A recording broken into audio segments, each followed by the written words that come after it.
Hello students. आज का topic है Planck's quantum theory. Planck's quantum theory जो कि एटॉमिक स्ट्रक्चर का पार्ट 6 है। यदि आपने अभी तक पार्ट 1 to 5 नहीं देखे हैं तो हमारे चैनल पे जाके पार्ट 1 to 5 देख लें। इसमें फर्स्ट पॉइंट है light has dual nature, it can be है both as particles as well as waves. तो लाइट जो होता है इसका डुअल नेचर होता है।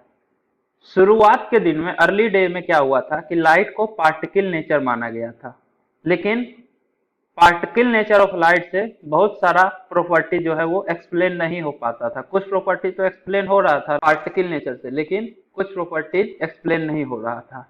वो जो है वेव नेचर से एक्सप्लेन होता है। बाद में फिर जब एक्सपेरिमेंट वगैरह हुआ तो बाद में पता चला कि लाइट का डुअल नेचर होता है, पार्टिकल नेचर और वेव नेचर होता है।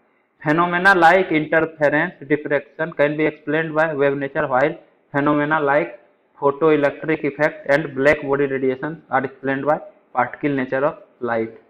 तो फोटो इलेक्ट्रिक इफेक्ट या ब्लैक बॉडी रेडिएशन जो होता है ये सब लाइट के पार्टिकल नेचर से एक्सप्लेन होता है, जबकि इंटरफेरेंस डिफ्रैक्शन ये सब वेव नेचर ऑफ लाइट से एक्सप्लेन होता है। इसमें फोटो इलेक्ट्रिक इफेक्ट के बारे में इस चैप्टर में हम लोग आगे पढ़ेंगे क्या होता है फोटो इलेक्ट्रिक इफेक्ट डिटेल में। बस अभी ध्यान रखिए कि फोटो इलेक्ट्रिक इफेक्ट जो है पार्टिकल नेचर ऑफ लाइट से एक्सप्लेन होता है। इसके बाद नेक्स्ट पॉइंट है light emits its energy in the form of small packets of energy called quantum of light और photon। तो लाइट जो है अपना एनर्जी इमिट करता है स्मॉल पैकेट्स ऑफ एनर्जी के फॉर्म में, जिसको कि फोटॉन्स या फिर क्वांटम ऑफ लाइट भी बोलते हैं। फोटॉन्स क्या होता है? तो photon smallest packet of energy होता है। जैसे मान लीजिए कि आपके पास 50 का नोट है, ठीक है, आपको इसका खुला करवाना है, एक्सचेंज करवाना है। तो आप एक दुकानदार के पास गए तो वो 5-5 का 10 सिक्का दे दिया। तो स्मॉलेस्ट पैकेट कौन सा है? 5 का सिक्का है। अगर उसके पास 1 का सिक्का भी हो सकता है तो 1 का 50 सिक्का देगा। तो अगर 50 का नोट है तो 5-5 का 10 सिक्का वो आपको देगा। सिमिलरली अगर 1 का सिक्का है तो 1-1 का 50 सिक्का आपको देगा। तो उसी तरह से लाइट जो है अपना एनर्जी इमिट करता है स्मॉलेस्ट पैकेट ऑफ एनर्जी में। अगर 5 का सिक्का रहेगा तो 10 पैकेट, कहने का मतलब अगर 50 इलेक्ट्रॉन वोल्ट लाइट का एनर्जी है, ठीक है, और इससे फोटोन रिलीज हो रहा है, इससे 10 फोटोन रिलीज हुआ है, तो हर एक का एनर्जी 5 इलेक्ट्रॉन वोल्ट होगा, तभी तो 10 मिला के 50 इलेक्ट्रॉन वोल्ट एनर्जी हो जाएगा। सिमिलरली अगर 1 इलेक्ट्रॉन वोल्ट वाला फोटोन अगर ये रिलीज करेगा तो 1 इलेक्ट्रॉन वोल्ट वाला 50 फोटोन इसको रिलीज करना पड़ेगा अगर 50 इलेक्ट्रॉन वोल्ट का लाइट है। तो यही है कि स्मॉलेस्ट पैकेट ऑफ एनर्जी है। It can not be further divided into smaller part, मतलब फोटोन को आप फर्दर स्मॉलर पार्ट्स में डिवाइड नहीं कर सकते हैं। जैसे 5 का सिक्का अगर दुकानदार के पास है, अब आप बोलिएगा कि हमको 1 का ही सिक्का चाहिए, तो ऐसा थोड़ी ना है कि 5 का सिक्का को 5 भाग में कर देगा तो ये बेकार हो जाएगा, कोई मतलब इसका नहीं रहता है। तो वही चीज है कि ये स्मॉलेस्ट पैकेट होता है, इसको फर्दर आप स्मॉलर पार्ट्स में डिवाइड नहीं कर सकते। ऐसा थोड़ी ना है कि आपको 1 का सिक्का चाहिए, 1 का अगर सिक्का नहीं था तो 5 का जो सिक्का है इसी को 5 पार्ट में डिवाइड कर दीजिए, कोई मतलब इसका नहीं बनता है। अगर ऐसा रहता तब तो 50 का नोट को ही 50 पार्ट में आप डिवाइड कर दीजिए, तो एक पार्ट का वैल्यू 1 रुपये के इक्वल हो जाएगा, वो तो बर्बाद हो जाएगा 50 का नोट अगर इसको आप फाड़ दीजिएगा तो इसलिए जो स्मॉलेस्ट पैकेट है इसका फर्दर स्मॉलर पार्ट नहीं हो सकता। फोटोन स्मॉलेस्ट पैकेट होता है एनर्जी का। तो the total energy of light depends upon number of photon it emits in A given time. कहने का मतलब लाइट का टोटल एनर्जी इस बात पे डिपेंड करेगा कि वो कितना फोटोन इमिट करता है। टोटल नंबर ऑफ फोटोन वो जितना इमिट करेगा इनटू एनर्जी ऑफ फोटोन, ये जो है टोटल एनर्जी होगा इमिटेड लाइट का। टोटल एनर्जी इतना ये इमिट करेगा जो लाइट रहे। जैसे देखिए अगर 5 का 10 सिक्का है तो आप बोल सकते हैं कि 50 रुपया है आपके पास। सिमिलरली उसी तरह से एक फोटोन का एनर्जी कुछ होगा, उसको हम लोग एनर्जी ऑफ फोटोन मानेंगे। तो ऐसा ऐसा अगर n फोटोन रिलीज हो रहा है तो टोटल एनर्जी कितना होगा? n into energy of photon. तो किसी भी लाइट के द्वारा टोटल कितना एनर्जी इमिट होगा ये number of photon into energy of 1 photon, इस पे डिपेंड करेगा।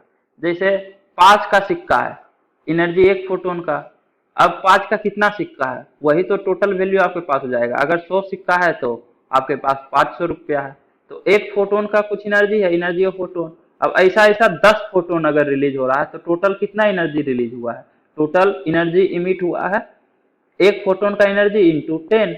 अब n फोटोन रिलीज हुआ है तो n into energy of photon. इस फॉर्मूला से आप टोटल एनर्जी इमिटेड निकाल सकते हैं।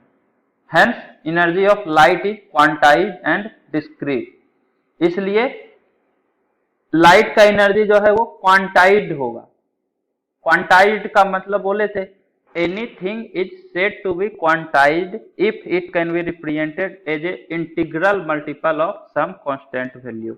तो टोटल एनर्जी इमिट जो है इसको हम integral multiple of some constant value में रिप्रेजेंट कर सकते हैं। एनर्जी ऑफ फोटोन कुछ ना कुछ होगा।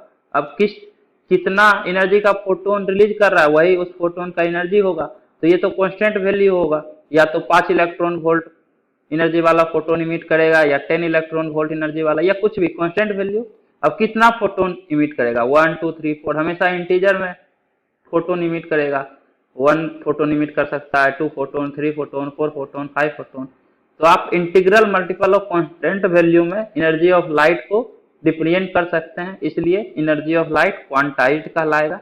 और ये डिस्क्रीट होता है। डिस्क्रीट मतलब कंटिन्यूअस नहीं हो। जैसे विबजियोर जो होता है, विबजियोर में आपका 4000 एंगस्ट्रॉन से लेके 8000 एंगस्ट्रॉन तक जितना भी लाइट वेव है जिसका की वेवलेंथ 4000 से 8000 के बीच में हो, वो सभी विबजियोर के अंदर आता है। मतलब ये कंटिन्यूअस है। कोई भी रियल नंबर ऐसा नहीं है जो इस बीच में रहे और वो विबजियोर के अंदर नहीं आए। अगर इस बीच में वेवलेंथ है तो जरूर या तो वायलेट कलर होगा, या इंडिगो होगा, या ब्लू होगा, या ग्रीन होगा, या येलो होगा, या ऑरेंज होगा, या रेड होगा। 4000, 4000.001, 002, कुछ भी रियल नंबर हो सकता है। तो ये कंटिन्यूअस कहलाएगा। और डिस्क्रीट का मतलब हुआ कि कुछ वैल्यू की 5 एंगस्ट्रॉन है, फिर 10 एंगस्ट्रॉन है। 5 और 10 के बीच वाला नहीं है ना, मतलब ये कंटिन्यूअस नहीं है। 5.1 एंगस्ट्रॉन नहीं है, तो एनर्जी ऑफ फोटोन तो फिक्स ही होगा। तो अगर 5 इलेक्ट्रॉन वोल्ट है तो 10 इलेक्ट्रॉन वोल्ट नहीं हो सकता है। 5 से 10 के बीच में कंटिन्यूअस वैल्यू नहीं है, तो ये डिस्क्रीट रहता है। एनर्जी ऑफ लाइट जो है वो डिस्क्रीट होता है, क्योंकि ये फिक्स वैल्यू होता है कि एनर्जी ऑफ लाइट कुछ इलेक्ट्रॉन वोल्ट है, फिक्स है। ऐसा नहीं है कि 4000 से 8000 एंगस्ट्रॉन तक कुछ भी हो सकता है, तो वो विबजियोर के अंदर आएगा। अगर लाइट वेव का वेवलेंथ इस रेंज में है तो हमेशा वो विजिबल लाइट ही होगा। तो यहाँ पे ऐसा नहीं है। और डिटेल में आपको हाइड्रोजन स्पेक्ट्रम पढ़ने के बाद ये समझ में आ जाएगा डिस्क्रीट वाला टर्म। वहां पे हम लोग पढ़ेंगे कंटिन्यूअस स्पेक्ट्रम और डिस्क्रीट स्पेक्ट्रम। इसके बाद है as per Planck energy of photon is directly proportional to frequency of light. तो किसी भी फोटोन का एनर्जी जो है उसके फ्रीक्वेंसी के डायरेक्टली प्रोपोर्शनल होता है, ऐसा प्लैंक्स के द्वारा बताया गया। Energy directly proportional to frequency of that light. तो यहाँ से energy of photon equal to H into mu होगा। एच जो है प्लैंक्स कांस्टेंट कहलाता है, और एच का वैल्यू होता है 6.6 इंटू 10⁻⁻34 जूल सेकेंड। ये फिक्स रहता है। तो अगर किसी भी फोटोन का फ्रीक्वेंसी अगर आपको पता है तो आप उस फोटोन का एनर्जी इस फॉर्मूला से निकाल सकते हैं। Energy equal to H into mu, और frequency equal to C by lambda होता है फोटोन के लिए, क्योंकि फोटोन लाइट होता है तो उसका वेलोसिटी होता है c 3 into 10⁸ metre per second. तो फ्रीक्वेंसी की जगह आप सी बाई लेमडा रख दीजिए, तो energy of photon H C by lambda से भी कैलकुलेट कर सकते हैं। मतलब किसी फोटोन का वेवलेंथ अगर आपको पता है तो आप उसका एनर्जी निकाल सकते हैं इस फॉर्मूला से। h तो कांस्टेंट है, दिया हुआ है। c speed of light 3 into 10⁸, और लेमडा वेवलेंथ ऑफ फोटोन। जैसे क्वेश्चन है calculate energy of photon in a frequency of this surge, lambda equal to 6.6 nanometre. तो फ्रीक्वेंसी दिया हुआ है, वेवलेंथ दिया हुआ है। तो अगर इतना फ्रीक्वेंसी है तो एनर्जी ऑफ फोटोन हो जाएगा h इंटू म्यू, और अगर वेवलेंथ दिया हुआ है तो एनर्जी ऑफ फोटोन होगा एच सी बाई लेमडा। या फिर लेमडा दिया हुआ है तो आप पहले फ्रीक्वेंसी निकालिए, frequency equal to C by lambda, फिर फ्रीक्वेंसी का वैल्यू रखिए। फाइनली आपको यही करना पड़ेगा। तो एनर्जी ऑफ फोटोन होगा H C by lambda, H का वैल्यू होता है 6.6 इंटू 10 सॉरी फर्स्ट केस में तो एच इंटू म्यू है ना, तो 6.6 into 10⁻34 H into frequency 1/6.6 into 10⁻20, तो 6.6 से 6.6 तो कट गया, 10⁻20 इंटू 10⁻34, तो ये 10⁻40, तो इतना जूल होगा एनर्जी ऑफ फोटोन अगर उस फोटोन का फ्रीक्वेंसी दिया हुआ है हमको ये। तो next h C by lambda, तो h 6.6 into 10⁻34 into c velocity of light 3 into 10⁸ divided by wavelength जो है ये मीटर में होगा, एसआई यूनिट में, तभी तो सब कुछ एसआई यूनिट में आप लिए हैं, तब जाके एनर्जी ऑफ फोटोन जो है ये एसआई यूनिट में आएगा जूल में। तो लेमडा इन मीटर को आप लिख सकते हैं लेमडा इंटू 10⁻⁹ नैनोमीटर, क्योंकि अगर वेवलेंथ 6.9 नैनोमीटर है तो इसको मीटर में कन्वर्ट करने के लिए क्या करना पड़ेगा, 10⁻⁹ से मल्टीप्लाई करना पड़ेगा, तो ये जो है लेमडा इन मीटर हो जाएगा।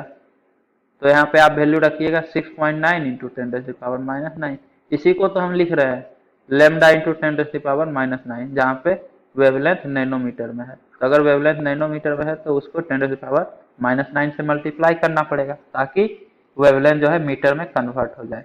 अब आप जब इसको कैलकुलेट कीजिएगा यहाँ 6.6 रख के, तो 6.6 से 6.6 कैंसिल आओ, 10⁻⁹, तो ये -34 प्लस 9 हो जाएगा, तो ये होगा -25 और प्लस 8 भी होगा, तो जब प्लस 8 कीजिएगा तो -17 होगा, तो 3 इंटू 10⁻⁻17 जूल, बाकी सब तो कैंसिल आउट हो गया 6.6, तो देखिए 6.6, तो ये जो है आएगा आपका 3 इंटू 10⁻⁻17 जूल। इसके बाद एनर्जी ऑफ फोटोन का फॉर्मूला होता है 1240 divided by wavelength in nanometre, इतना इलेक्ट्रॉन वोल्ट होगा। मतलब 1240 में से अगर वेवलेंथ को नैनोमीटर से डिवाइड कर दीजिएगा तो जो एनर्जी ऑफ फोटोन आएगा वो इलेक्ट्रॉन वोल्ट में आएगा। कहने का मतलब अगर 6.6 नैनोमीटर वेवलेंथ है तो एनर्जी ऑफ फोटोन हो जाएगा 1240 डिवाइडेड बाय 6.6 इलेक्ट्रॉन वोल्ट। अब देखिए एनर्जी ऑफ फोटोन जूल में इतना आया और इलेक्ट्रॉन वोल्ट में इतना आया, मतलब दोनों सेम ही चीज है। तो जूल से इलेक्ट्रॉन वोल्ट में कन्वर्ट करने के लिए क्या करना पड़ता है, तो e joule equal to 1 electron volt होता है, 1 e joule equal to 1 electron volt, e joule मतलब 1.6 इंटू 10⁻⁻90 जूल, इतना joule equal to 1 electron volt होगा। तो 1 joule equal to 1 divided by 1.6 into 10⁻⁻19 electron volt, तो इतना जूल इक्वल टू इतना into 1 divided by इतना electron volt, 1 joule equal to इतना electron volt होता है, जितना जूल इक्वल टू इतना इंटू 1.6 इंटू 10⁻⁻90, इतना इलेक्ट्रॉन वोल्ट होगा। जब आप कैलकुलेट कीजिएगा तो दोनों का वैल्यू सेम आएगा। अब ये वाला फॉर्मूला कहाँ से आया, तो यहीं से आया। जैसे H C by lambda in metre होता है एनर्जी ऑफ फोटोन, तो उस केस में अगर वेवलेंथ को आप मीटर में लेते हैं तो एनर्जी ऑफ फोटोन भी ऐसा यूनिट जूल में आएगा। तो अगर वेवलेंथ नैनोमीटर में दिया हुआ है लेमडा इन नैनोमीटर, तो इसको मीटर में कन्वर्ट करने के लिए 10⁻⁻9 से मल्टीप्लाई करना पड़ेगा, तो लेमडा इंटू 10⁻⁻9 इतना मीटर हो जाएगा वेवलेंथ मीटर में। अगर वेवलेंथ नैनोमीटर में दिया हुआ है तो वेवलेंथ इन मीटर होगा लेमडा इंटू 10⁻⁻9। इस केस में वेवलेंथ जो है नैनोमीटर में ही आपको लिखना पड़ेगा, 10⁻⁻9 मल्टीप्लाई करके आप ऑलरेडी मीटर में कन्वर्ट कर चुके हैं। तो H C 6.6 into 10⁻34 into 3 into 10⁸ divided by lambda into 10⁻⁻9 इतना जूल होगा, और 1 joule equal to 1/1.6 into 10⁻⁻19 electron volt होता है। तो इतना जूल इक्वल टू इतना इंटू 1/1.6 इंटू 10⁻⁻19 इलेक्ट्रॉन वोल्ट हो जाएगा। जब आप इसको कैलकुलेट कीजिएगा तो ये आता है 1240 divided by lambda in nanometre. तो एनर्जी ऑफ फोटोन का ये फॉर्मूला होगा अगर लेमडा नैनोमीटर में दिया हुआ है और energy of photon electron volt में निकालना है तब। मतलब 1240 में से वेवलेंथ को डिवाइड कीजिएगा, वेवलेंथ नैनोमीटर में होना चाहिए, तो एनर्जी ऑफ फोटोन जो आएगा वो इलेक्ट्रॉन वोल्ट में आएगा। जैसे क्वेश्चन है, calculate the number of photon emitted by a light source if it emits a total energy 100 joule given wavelength equal to 310 nanometre. तो एक लाइट सोर्स है, ठीक है, जो फोटोन इमिट करता है, और जो फोटोन इमिट करता है उसका वेवलेंथ दिया हुआ 310 नैनोमीटर। तो टोटल एनर्जी अगर वो 100 जूल इमिट करता है तो टोटल कितना नंबर ऑफ फोटोन इमिट करेगा। तो फोटोन का वेवलेंथ पता है, तो एनर्जी ऑफ फोटोन क्या होगा, एनर्जी ऑफ फोटोन हो जाएगा 1240 डिवाइडेड बाय 310, तो ये होगा 4 इलेक्ट्रॉन वोल्ट। तो एक फोटोन का एनर्जी है 4 इलेक्ट्रॉन वोल्ट। तो टोटल कितना फोटोन ये इमिट करेगा ताकि एनर्जी 100 जूल हो जाए। तो मान लीजिए कि n फोटोन इमिट करेगा, तो n फोटोन के कारण एनर्जी कितना होगा, total energy emitted n into photo energy of 1 photon, तो n इंटू 4, इतना इलेक्ट्रॉन वोल्ट एनर्जी इमिट करेगा, और ये 100 जूल के बराबर होना चाहिए। तो 100 जूल को पहले इलेक्ट्रॉन वोल्ट में कन्वर्ट कीजिए, तो 1 joule equal to 1/1.6 into 10⁻⁻19 electron volt होता है। तो 100 joule equal to 100 into 1 divided by this, तो 100 से जब मल्टीप्लाई होगा तो 100 डिवाइडेड बाय दिस, इतना जूल हो जाएगा एनर्जी, सॉरी इतना इलेक्ट्रॉन वोल्ट एनर्जी होगा। 100 joule equal to 100 divided by 1.6 into 10⁻⁻19 electron volt. तो इतना इलेक्ट्रॉन वोल्ट एनर्जी इमिट करता है फोटोन के रूप में। एक फोटोन का एनर्जी है 4 इलेक्ट्रॉन वोल्ट, तो टोटल कितना फोटोन इमिट करेगा, तो मान लीजिए कि n फोटोन इमिट करेगा, तो total energy emitted n into 4, और दिया हुआ है टोटल कितना एनर्जी इमिट होता है, तो यहाँ से n का वैल्यू आ जाएगा। तो कैलकुलेट कीजिए, तो n इक्वल टू होगा 100 डिवाइडेड बाय 1.6 इंटू 4 इंटू 10⁻19, ऊपर चला जाएगा, -19 था, तो ये 25 10, तो 25 बाय 16, ये जो है 1.56 होगा, 1.56 इंटू 10⁻20, n इक्वल टू इतना फोटोन होगा। मतलब अगर 310 नैनोमीटर का 1.56 इंटू 10⁻20 फोटोन इमिट करेगा, तो आप बोल सकते हैं कि ये जो लाइट सोर्स है ये टोटल 100 जूल एनर्जी इमिट किया है फोटोन के रूप में। इसके बाद नेक्स्ट क्वेश्चन है, calculate the number of photons emitted by light burst of power 80 watt in time 100 second. Efficiency of light bulb is 50%। Wavelength दिया हुआ है 620 नैनोमीटर का फोटोन इमिट करता है, मतलब जो फोटोन इमिट करता है उसका वेवलेंथ 620 नैनोमीटर है। तो 100 सेकेंड में कितना फोटोन इमिट करेगा, और बल्ब का फ्रीक्वेंसी सॉरी इफिशियंसी है 50%। तो एनर्जी क्या होता है, एनर्जी होता है पावर इनटू टाइम। पावर दिया हुआ है 80 वाट, टाइम है 100 सेकेंड, तो एनर्जी जो है 8000 जूल होगा। तो 100 सेकेंड में बल्ब के द्वारा 8000 जूल एनर्जी एब्जॉर्ब हुआ, और ये सारा एनर्जी ये फोटोन के रूप में इमिट करेगा, तभी तो टोटल एनर्जी तो कंजर्व होता है। तो electrical energy 8000 joule bulb consume किया, तो 8000 जूल एनर्जी ये इमिट करेगा, लेकिन इफिशियंसी दिया हुआ 50%, मतलब जितना ये एनर्जी कंज्यूम करता है उसका 50% ही ये रिलीज करेगा। तो इसका 50% हो जाएगा 4000 जूल। तो 4000 जूल जो है ये फोटोन के रूप में इमिट कर देगा अपना एनर्जी। तो टोटल एनर्जी इमिट क्या होगा, टोटल एनर्जी इमिट होगा 4000 जूल, और नंबर ऑफ फोटोन मान लीजिए कि n है, और एनर्जी ऑफ 1 फोटोन होगा 1240 डिवाइडेड बाय 620, लेकिन ये इलेक्ट्रॉन वोल्ट में होगा नंबर सॉरी एनर्जी जो है। तो टोटल एनर्जी इमिट भी आपको इलेक्ट्रॉन वोल्ट में कन्वर्ट करना पड़ेगा। तो 4000 जूल इक्वल टू होगा 4000 divided by 1.6 into 10⁻⁻19 electron volt. तो इतना इलेक्ट्रॉन वोल्ट एनर्जी फोटोन के रूप में इमिट करता है। एक फोटोन का एनर्जी इतना है, तो टोटल कितना फोटोन इमिट करेगा ताकि इतना एनर्जी इमिट कर सके। तो मान लीजिए n फोटोन इमिट करेगा, तो n into energy of 1 photon हो जाएगा 2 इलेक्ट्रॉन वोल्ट। तो ये जो है टोटल एनर्जी इमिट के इक्वल होना चाहिए। ये फॉर्मूला तो बताया भी ना स्टार्टिंग में, total energy emit equal to number of photon into energy of 1 photon. तो n इक्वल टू होगा 4000 डिवाइडेड बाय 1.6 इंटू 10⁻⁻19 इंटू 2। तो ये 2000 और ये 10⁻⁻19 ऊपर चला जाएगा, तो ये होगा 2000 इंटू 10⁻19 डिवाइडेड बाय 1.6 10 16 1 4 2 2 8 5 0। तो 1250 इंटू 10⁻20 1.25 इंटू 10⁻23। तो बल्ब के द्वारा इतना फोटोन इमिट होगा 100 सेकेंड में। अगर उस बल्ब का पावर जो है 80 वाट है और इफिशियंसी 50% है, तो इतना फोटोन 620 नैनोमीटर वेवलेंथ का इमिट होगा।